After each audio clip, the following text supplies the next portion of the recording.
As kids, my sister Cassie and I didn't know we were different. How could we? We spent all of our time in the house. Our parents never let us play outside. They said this was for our own protection. I remember clearly our father outlining all of the horrors of the world beyond our front door. Vicious animals, dangerous men, deathly illnesses. Every day brought a new reason why we couldn't venture outside the walls of the house. I realized the truth much later. They were embarrassed of us. Cassie and I were close, literally and metaphorically.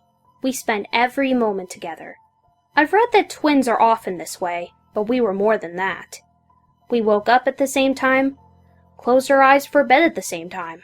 We would often dream the exact same dream. We read books together. She'd read the left page, I'd read the right. Our parents said we were unnaturally close. This didn't make sense to us at the time. When we played, we would stick two toys together at the head, gummy see-through tape obscuring their faces.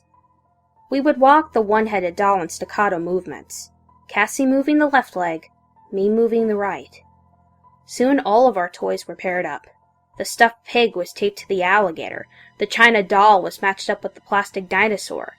Cassie and I even went so far as to glue our pillows together. So they never be lonely, I told our outraged mother. Despite our bond, Cassie and I were very different. I was perfectly fine obeying all of our parents' rules, although they were plentiful. Cassie, on the other hand, hated the rules. Even the small ones, like brushing her teeth at night, would send her into a fit. I liked Mother's dresses she would make for me, but Cassie ripped at them with her teeth. Cassie was also nonverbal. It wasn't her fault. She just couldn't get her mouth to move the way the rest of ours did. This didn't mean we couldn't communicate. In fact, Cassie and I spoke constantly, always in our mind. Yuck, I hate bananas, she'd tell me in the morning as our mother served us breakfast. Shut up, Cassie! I turned and smiled at Mother. Thanks for breakfast! Cassie growled under her breath.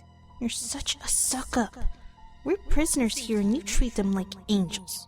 They're our parents! Mother could see we were arguing in our head. She never commented on it, though. I don't think she wanted to know what was going on between us. When we were younger, I noticed that Cassie and I didn't look like the kids in the picture books. These kids were alone, but Cassie and I were always together. I asked Father about it, and he told us we had a condition. You're sick, he said sternly. But the doctors can't separate you. It would kill her. He would like me to die, Cassie whispered in our head. Of course he wouldn't. He loves you. But he didn't. I knew this secretly. Our parents didn't do much to hide the fact that they favored me. They viewed Cassie as dead weight. And as we got older, I have to admit that I started to understand their opinion. She was difficult. She was always upset over something. Plus, she was the reason I wasn't allowed outside or able to have any friends. Around the age of 12, our parents started letting us use the computer. It was only supposed to be for our studies, but when we were alone, we tried to Google ourselves. Twins who share a brain. The first article was about twins who eat each other in the womb. This clearly wasn't relevant. The second was about Siamese twins. We skipped this one because we were from America. Then we got to the third one, which had a picture. 2 grown women who shared a head. One woman was large and the other was small. It looked a little like Cassie and I. The article called them conjoined twins. It said that although the women wished they could be separated, the doctors ruled that it was too dangerous. That's us, I said to Cassie. Why would anyone want to be separated? She responded. Maybe so they could look like normal people. I would much rather be with you than be normal. I paused before saying, Me too, Cassie. But that was all before Cassie was killed. She died of suffocation. We were 14. I knew the second she stopped breathing. I could feel a shiver in my entire body as if something was crawling down my nerves. I started screaming. I didn't intend to, but the reaction was involuntary. Maybe it was Cassie screaming through me. My mother appeared in our bedroom as if she had already been inside. My father was close behind. They rushed me, to the hospital. It was the first time I felt night air on my face. Any fear about being outside evaporated. It was freedom. I saw men and women of all different races. They crowded around me, staring at me like a wild animal. I didn't care. It was bliss. I even forgot about the corpse of my sister hanging off of me. No one tried to resuscitate Cassie. Even though I knew she was dead, there was not a single attempt to save her life. The only thing the doctors did was prep me for surgery. Mother and father stroked my hair. They told me they loved me, that soon this would all be over, that the doctors would remove the tumor. The tumor that was my dead sister. I woke up some time later with the oddest sensation of weightlessness. My eyes were barely open, but I could see my parents asleep on a nearby couch. I was hooked up to a number of machines. I looked over and realized that I was alone. The normal feeling of Cassie's body next to mine was gone. I was in a twin-sized bed. Logically, I knew what happened. Cassie died, and so they removed her from me. But the shock of the lack of her made my heart race. This thing I had quietly wanted, quietly yearned for, was terrifying. I lay back and moved my head around. It was so strange to be able to move freely. There was no extra body to hinder me. Fleetingly, I wondered where her corpse was. Was it lonely? Was I lonely? I lifted my hand hesitantly and felt the flesh that once connected me to Cassie. In its place was a large scar and raised stitches. All that was left of my sister was empty air. It didn't feel real. I had only been conscious a few minutes and already panic was setting in. This was a mistake. What happened to Cassie? Where was she? I needed her. Desperately, I whispered, "Cassie, are you there?" A minute ticked by. Silence. Then a massive wave of screams filled my brain. It was Cassie's voice, igniting my mind with 1,000 horrified shrieks. My eyes struck wide open. Cassie's voice began to speak through the screaming. They killed me! They killed me! They killed me! Shut up! I yelled. My parents rose from their sleep. I realized I had said this out loud. They came to me, trying to soothe my fears. But all the while, Cassie was tormenting me. They murdered me! I tried not responding to the voice, but it didn't matter. Cassie didn't care if I spoke back. For days she just kept lamenting her death. As the doctors tried to teach me how to stand and walk without Cassie, she made herself known in my head. I pretended to be fine, but the voice tore through my sanity. I couldn't sleep. Every time I closed my eyes, she'd start up again. It was them, her filthy parents.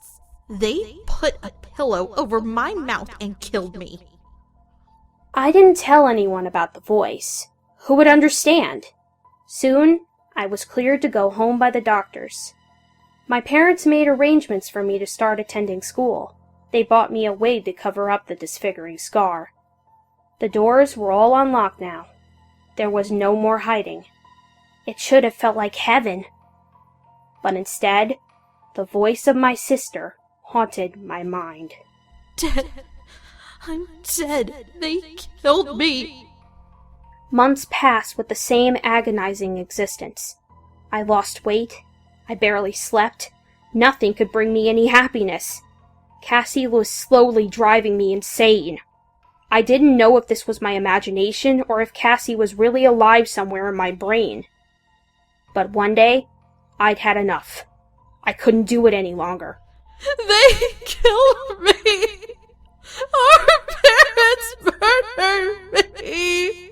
Cassie was sobbing against my eardrums. I took a deep breath and said, "Cassie, you have to stop." I put a hand over my mouth in surprise. I hadn't spoken to my brain. only out loud. I tried again. Stop it, Cassie! Desperately, I shoved my fist in my mouth to stop myself from talking. But nothing came out. The ability to speak through my mind had died with my sister. I crawled into a corner of the bedroom, arms over my head. I started to sob. Waves of horror and sorrow careened across my body. Cassie just kept screaming and screaming. Our parents are filthy monsters! They murdered me so they could have a normal daughter! They smothered me with a pillow! They didn't kill you, I did! I shrieked. Cassie's voice suddenly stopped. My tears kept coming. In a whisper, I continued, I couldn't live like that anymore. I wanted to be normal. I could still feel the weight of the pillow as I shoved it onto Cassie's face. I remembered the moans for help. I could still feel her clawing at my arms. Then something changed. I felt woozy and looked down at my body. It seemed like I was floating away from it. I felt myself pull out of my arms and legs and up into my torso, finally lodging into the back of my brain. I was a tiny ball of myself hidden somewhere deep. My arm slowly rose. My arm? Her arm? My voice spoke out, but it wasn't me talking. Finally, you admit it. Terrified, I tried to call out, What is going on? But it was just in my head. Our head. Just because you killed the body doesn't mean we don't still share the brain. I was waiting for you to do it. I knew you would. You were just like our parents. Filthy, disgusting monsters. But I've always been stronger and smarter than you. You killed the body, but I still control the brain.